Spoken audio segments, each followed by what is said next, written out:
안녕하세요. 푸르메 아빠 최이수입니다. 제가 푸르메 엄마하고 지난 18일 동안 중국 연변에 강연을 갔다 왔습니다. 그래서 제가 그동안 유튜브 영상을 올리지 못했는데요. 제가 강연 가가지고 상처받은 내면의 치유 강연 4시간 했습니다. 그리고 아직도 가야 할 길 같은 이런 책을 가지고 독서 토론회를 하고 왔는데요. 그동안 제가 사실 그 몇 년 동안 중국에 가서 강연한 영상들이 굉장히 많습니다. 저는 사실은 유튜브를 한다는 생각을 못했기 때문에 영상이 그대로 있을 줄 몰랐는데 이번에 가서 보니까 이거 뭐 예, 굉장히 많은 내용들, 방대한 내용들이 지금 영상이 잡혀져 있고 제가 그거 영상 가져왔습니다. 그래서 앞으로 시간이 가능한 대로 편집해서 하나하나 올리겠습니다. 그러면 내용도 굉장히 풍요로워질 것이고요. 자, 오늘은 배려 깊은 사랑의 7번째 강연입니다. 7번째 강연, 의존기 시기에 대한 강연입니다. 의존기는 태어나서 한 12개월까지를 의존기라고 합니다. 그러니까 걷기 이전의 시기. 그때는 전적으로 부모에게 의존할 수밖에 없기 때문에 이 시기를 의존기라 부르는데요. 이 시기는 어떤 면에서 이 아이가 태어나서 세상이 과연 신뢰할 만한 것인가, 믿을 만한 것인가, 세상은 정말 안전한가, 그거에 대한 것들을 배우는 시기입니다. 그래서 이 시기는 아이들한테 전적으로 뭘 줘야 되냐면 신뢰성을 줘야 됩니다. 그러니까 환경 자체가 아주 일관되게, 외부 환경도 일관되고 또 그 아이가 느끼는 내면의 환경도 굉장히 일관된 상태를 유지해 주는 거. 그렇게 되면 아이들은 아하, 나는 사랑받을 만한 존재다. 나는 고귀하고 장엄하다. 이렇게 믿게 되고 만약 그렇게 신뢰성이 깨져버리면, 이 안전성이 보장되지 않으면 아이들은 왜 그럴까? 외부 환경에 관한 부분으로서 어떤 원인을 돌리지는 않습니다. 아이들은 내가 뭔가 잘못됐기 때문에, 내가 하찮고 쓸모없기 때문에 나한테 이렇게 환경이 이렇게 급격하게 변하지 않는가, 신뢰성이 주어지지 않는가에 관한 자기 자신으로 모든 걸 돌린다라는 거죠. 아이들은 이런 것들을 자기중심적인 사고라고 합니다. 따라서 이 의존기에 줄 수 있는 것들은요, 아주 일관되게 이렇게 믿을 만한 그 환경을 아이들한테 줘야 된다는 뜻입니다. 아이들은 태어날 때 환영받아야 됩니다. 이거 아이들은 딱 태어나자마자요, 자신이 환영받았는지 안 받았는지를, 이게 언어가 없기 때문에 말로 표현하지 못하지만 몸으로서는 이것을 감지합니다. 그래서 이것이 무시간의 이미지로 기록되어 있다가 이것들이 나중에 훗날 나오게 되게 되어 있습니다. 오늘 제가 이 배려 깊은 사랑이 행복한 영재다라는 책에서 나온 내용들, 제가 그 책을 썼을 때 그 상황하고 지금 굉장히 많은 시간이 지나서 그때 제가 몰랐던 거에 관한 부분들, 오늘 물론 이제 이 강연을 듣고 나시면, 그러고 나서 책을 읽으시면 굉장히 이렇게 책 내용이 쉽게 다가올 겁니다. 그러나 오늘 제 강연은 만일 어린 시절에 배려 깊은 사랑이 주어지지 않았다면 훗날 어른이 됐을 때 어떤 현상들을 보이는가, 어떤 성격을 갖게 되고 어떤 증상들이 나오게 되고 그런 것 위주로 주로 강연을 하려 합니다. 제가 책을 썼을 때 그 당시하고 훗날 시간이 지나고 난 다음에 제가 사실 굉장히 많은 강연을 했고 또 굉장히 많은 사람들을 만남으로써 어린 시절에 주어진 환경과 훗날 어른이 됐을 때 어떤 상태가 되는지에 대한 그런 연관성에 관한 부분들을 어렴풋이나마 알게 됐다라는 거. 그래서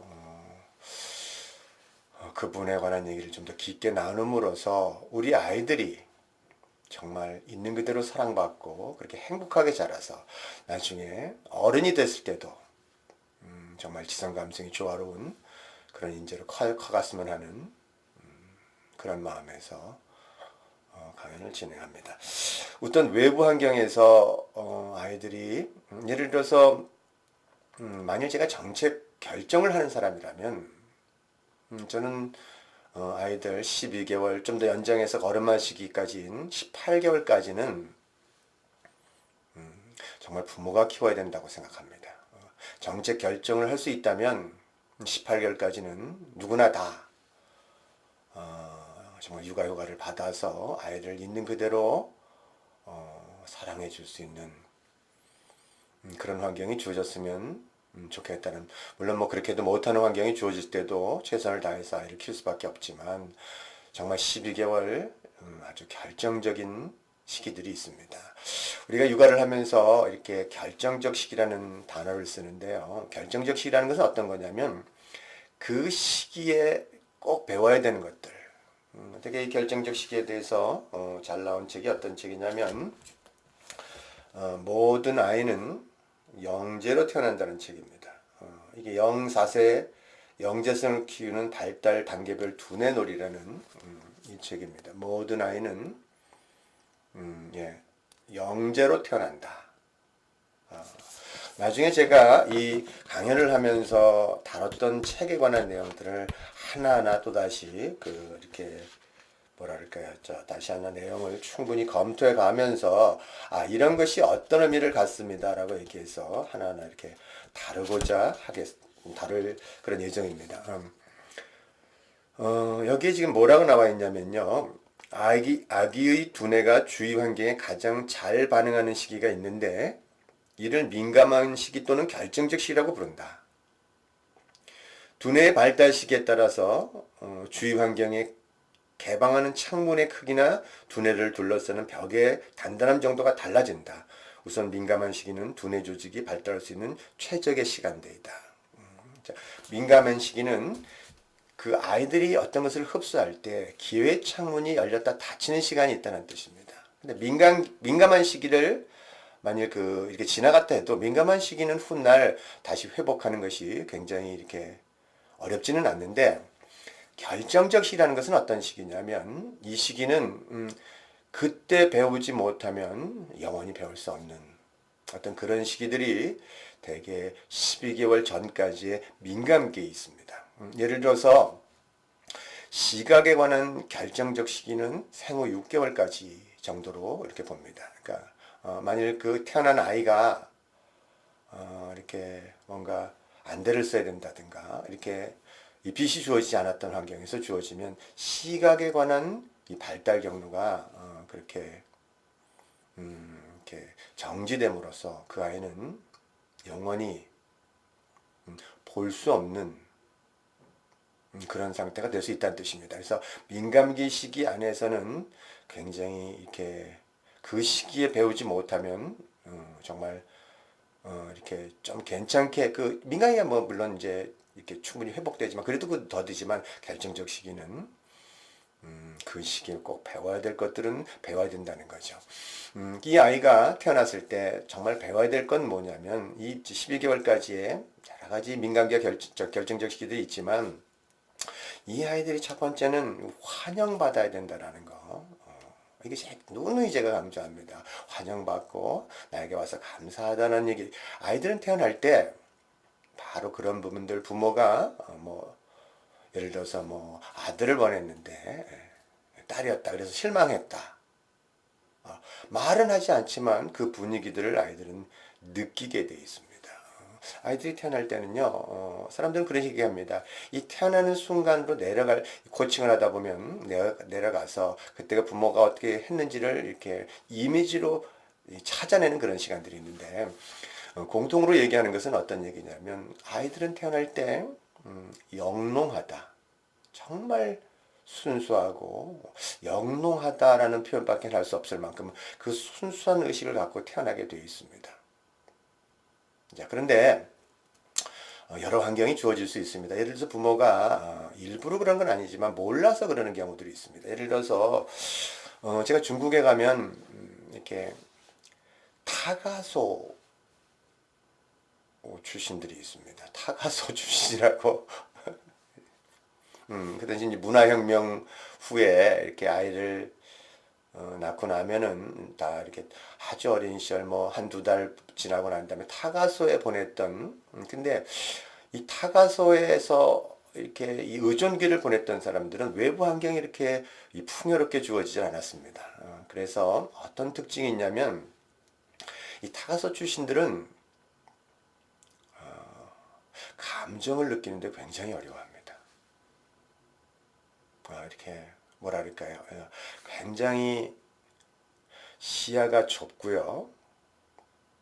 그 다음에 귀가 이렇게 이게 선택적으로 듣는다 그러죠. 그러니까 자신이 들을 것들은 듣고 그냥 듣고 싶지 않은 것들은 그냥 패스해버리는. 그 시야도 굉장히 좁아서 그 앞에 이 누가 이렇게 예를 들어서 뭐 손을 다쳤다. 그런데 이제 이걸 손을 다쳐가지고 이렇게 누가 봐서 이렇게 이 손을 이렇게 붕대를 감아주잖아요. 그래도 이거를 못 보는 그냥 지나가는 경우들이 굉장히 많습니다. 그래서 저는 항상 이렇게 이제 제가 이 분별을 굉장히 많이 하다가 감정을 느끼는 게 굉장히 어렵고, 감정이라는 것은 감각을 통해 느끼는데 감각의 조합을 통해서 감정을 아는데 감정을 느끼는 게 굉장히 이렇게 힘들어. 감정이 뭔지도 잘 모릅니다. 그러면 제가 이제 웃으면서 너 타가서 출신이지 그러면 깜짝 놀랍니다. 아버님 어떻게 하셨냐고요. 뭐 제가 뭐 어떻게 알겠습니까? 이렇게 이 공통적으로 자극이 주어지지 않았기 때문에 정보를 되게 이렇게 편향적으로 받아들이는, 그렇게 하고 굉장히 섬세하게 감정의 변화가 일어나야 되는데 그 감정에 대해서 이렇게 특정한 감정을 느끼지 못하게 되는 그런 경우들이 굉장히 있습니다. 예.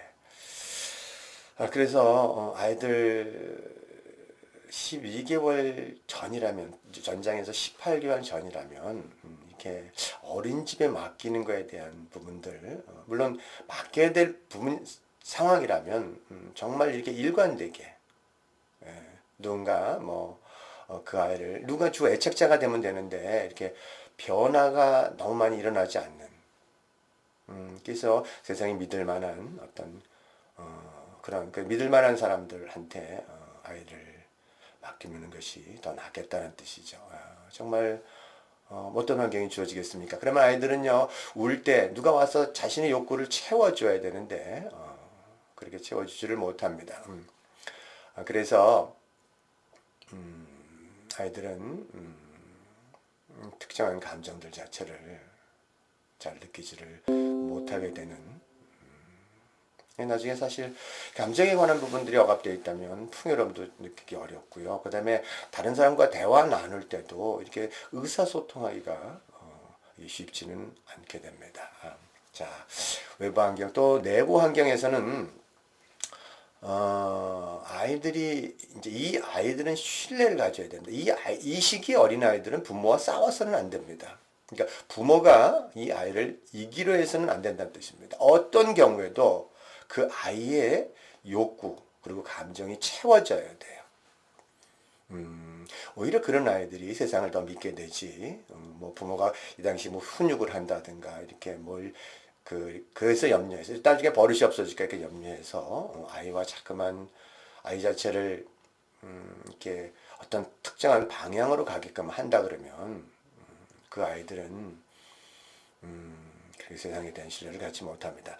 예를 들어서 이런 거죠. 아이들이 먹고 싶을 때 먹어야 됩니다. 그리고 자고 싶을 때 자야 돼요. 근데 훈육법 중에서, 교육법 중에서 사실 어떻게 보면은 부모가 편하자고 아이들을 일정한 시간에 맞춰서 재우고 그다음에 뭐 하루에 3번, 뭐 4번 이렇게 뭐 시간 정해서 이렇게 먹이라는 게 있습니다. 그럼 아이들은요 자신의 감각에 배가 고픈 감각을 알지 못합니다. 그리고 이게 이게 내 몸이 이제 졸려서 이제 자야겠다 이 감각을 알지 못한다는 거죠. 이게 배가 고파서 먹어야 되는데 그렇지 못하니까 그 아이들은 이렇게 나중에는 안 먹습니다. 어느 경우에는 이게 많이 먹기도 하고 그냥 어떻게 보면은 그때 그 이렇게 정서를 채우기 위해서 많이 먹기도 하지만 그다음에 이 감각에 먹는 감각을 잘 모르기 때문에 이렇게 안 먹다가 그다음에 나중에 정말 이렇게 다 당이 떨어져서 그냥 그렇게 툭 이렇게 뭐라 그럴까 쓰러지게 되는 이 먹는 감각에 관한 부분들이 정확하게 발달하지 않죠. 이 우는 문제도요. 아이들 울 때 가서 공감해 줘야 됩니다. 3초 안에 가서 공감해 주세요. 그러는데 이때 부모가 만일 이게 자는 것도 그냥 내버려두면 아이들은 울다 지쳐서 나중에는 울지 않습니다. 그러면 사람들은 이렇게 얘기해요. 그냥 놔두면 이제 애 울지도 않고 애 키우는 게 편하다. 그러나 그 아이는 그다음부터는 내가 아무리 울어도 나한테 와서 내 욕구와 감정을 이렇게 봐주는 사람이 없구나. 세상은 신뢰할 수 없어. 믿을 수가 없어. 그다음부터는 욕구가 뭔지도 모르고 욕구를 표현하지도 않습니다. 자신의 감정도 알지 못하게 되는. 그래서 나중에 그런 교육법을 쫓아왔던 분들이 항상 하는 얘기가 뭐냐면 내가 왜 그때 그 교육법을 그렇게 쫓아왔는가. 나중에 내가 울다 목이 그냥 터져버리게 되는 성대결절이 생길 수도 있고 그렇게 정말 울다가 지쳐서 또 한 가지는 이게 정말 존재로 사랑받지 못했던 아이들은요 태어나면 별로 울지 않습니다. 왜냐하면 알아요. 내가 부모를 귀찮게 하면 안 된다는 거, 내가 욕구와 감정을 표현하면 안 된다는 걸 알기 때문에 그렇게 욕구 표현을 잘 하지 않습니다. 자, 먹고 자는 문제 그냥 따라가라는 뜻입니다. 아이가 배가 고프면 먹을 수 있는 기회를 주고 또 졸리면 자고 울면은 바로 가서 그 아이가 지금 왜 뭐가 불편한지에 대한 이 부분들을 해서 그냥 그것들을 채워주라는 거. 제가 의존계 관한 강연들을 일단 가장 핵심적인 부분들 그 아이가 세상에 대한 신뢰를 가져야 된다. 거기까지 제가 말씀드렸습니다. 다음 시간에는 그 의존기에 관한 그 환경 안에서 어떻게 좀 더 풍요로운 환경을 줄 수 있을 것인가. 예를 들어서 뭐 대화는 좀 어떻게 나눠줘야 되고 놀이는 어떻고 뭐 이런 거에 관한 강연들을 하겠습니다. 예.